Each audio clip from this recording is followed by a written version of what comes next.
பின்வரும் விகிதமுறு எண்களின் சரியான ஏறுவரிசையை தேர்ந்தெடுக்கவும் அப்படின்னு கொடுத்துருக்காங்க. நமக்கு ஏறுவரிசைனா தெரியும், ஒன்னது சின்ன நம்பர்ல இருந்து பெரிய நம்பர் எழுதுறது தான் ஏறுவரிசை. இது வந்து பார்த்தீங்கன்னா 2024 NMMSல கேட்ட, அதாவது SATல மேக்ஸ்ல கேட்ட கொஸ்டின்ஸ். இது எப்படி செய்யுதுன்னு பார்க்கலாம். இப்போ பாருங்க, பின்னமாக கொடுத்துருக்காங்க சரியா. அப்போது நம்ம என்ன பண்ணணும் அப்படின்னா, இதில் பார்த்தீங்கன்னா இந்த 8/6 இது மட்டும் ப்ளஸ் நம்பராக கொடுத்துருக்காங்க, மற்ற 3 மைனஸ் நம்பராக கொடுத்துருக்காங்க. அப்போ ஆப்ஷனை பாருங்க, ஆப்ஷனில் இந்த 8/6 தான் நமக்கு கடைசியாக வரணும் சரியா. இதான பெரிய நம்பர், ப்ளஸில் இருக்கிறதா பெரிய நம்பர். இந்த மாதிரி ஆப்ஷன் 1 மட்டும் கடைசியாக வந்த மாதிரி இருந்துச்சுன்னா நம்ம என்ன பண்ணிடலாம், டிக் பண்ணிட்டு போயிடலாம்.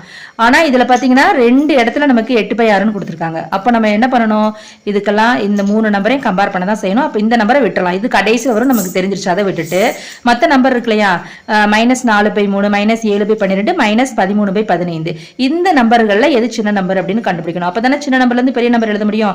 இப்போ கொடுத்துருக்கிற நம்பரை எழுதிக்கோங்க சரியா. -7/12, அடுத்து என்ன கொடுத்துருக்காங்க, -13/15. நம்ம இதுக்கு மட்டும் நம்ம என்ன பண்றோம், இப்போ கீழே உள்ள நம்பர் பார்க்குறோம், கீழே உள்ள நம்பர் வந்து வேற வேறையா இருக்கு. அப்போ என்ன பண்ணணும், எல்சிஎம் எடுக்கணும். எதுக்கு, இதுக்கு 3க்கு மட்டும் எடுத்தா போதும். ஏன்னா இது வந்து நமக்கு வந்து பாசிட்டிவ் நம்பர், அதாவது பிளஸ்ல இருக்கு. அதனால இது விட்டுட்டு நம்ம இது 3க்கு எடுக்கலாம்.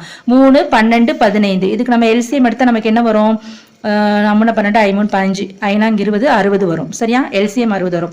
அப்போ 3 நம்ம என்ன பண்ணா நம்ம 60 வரும் அப்படின்னு பார்க்கணும். 3 நம்ம வந்து எதால பெருக்கினா நமக்கு 60 வரும் அப்படின்னா 20ஆல பெருக்கினா நமக்கு 60 வரும். அப்போ அதே மாதிரி மேலே என்ன பண்ணணும், 20ஆல பெருக்கிக்கணும் சரியா. அதே மாதிரி 12 நம்ம எதால பெருக்கினா நமக்கு 60 வரும், 5ஆல பெருக்கினா நமக்கு 60 வரும். அதே மாதிரி மேலே உள்ள 7ஐயும் 5ஆல பெருக்கிக்கணும்.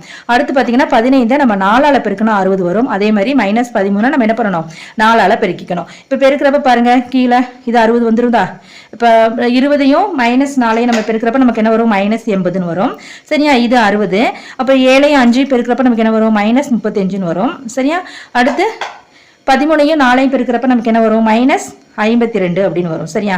இப்போ பார்த்தீங்கன்னா நமக்கு மைனஸ்ல பெரிய நம்பர் தான் நமக்கு சின்ன நம்பர் சரியா. அப்போ இந்த 3 நம்பர்ல ஃபர்ஸ்ட் எது வரும், -80/60 இருக்கா, இதுதான் நமக்கு முதல்ல வரும், இதுதான் சின்ன நம்பர் சரியா. அதை ஃபர்ஸ்ட் எழுதிக்கிறோம். அடுத்து -52, இது வந்து அதை விட கொஞ்சம் பெரிய நம்பர், -52/60 சரியா. அதுக்கடுத்து பார்த்தீங்கன்னா -35/60, -35/60.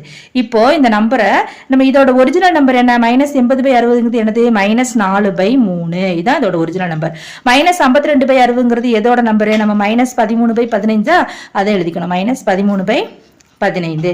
அதுக்கடுத்து -35/60 எதோட நம்பரு, -7/12, -7/12.